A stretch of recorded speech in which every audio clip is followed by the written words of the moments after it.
जन्म लिया और इतने श्रेष्ठ कार्य किए कि वो देवताओं की श्रेणी में पहुंच गए।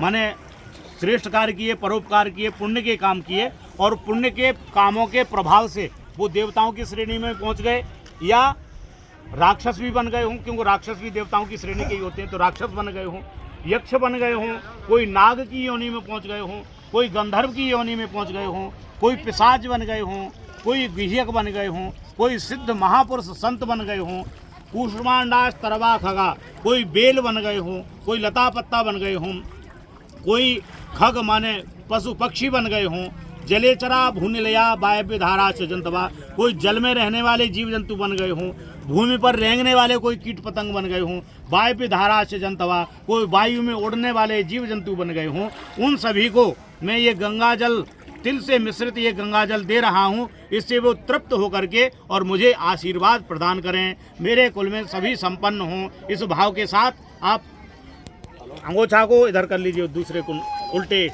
उल्टे वाले पे, अभी बता रहे हैं, कर लिया।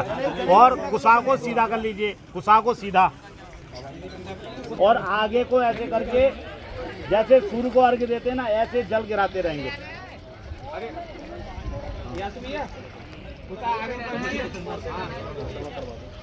सबका हो गया ना। अब आप अर्घ्य की तरह जल देंगे। ओम देवासुरास्तथा यक्षा नागा गंधर्व राक्षसा पिशाचा गुह्यका सिद्धा कूष्मांडास्तर्वा खगा जलेचरा भूनिलया वायव्यधारा च जन्तवः कृतमेते प्रयन्त्यासु दत्ते नाम वाखिला। ओम तृप्यध्वम, ओम तृप्यध्वम, ओम तृप्यध्वम। अब इधर को मुँह कर लीजिए।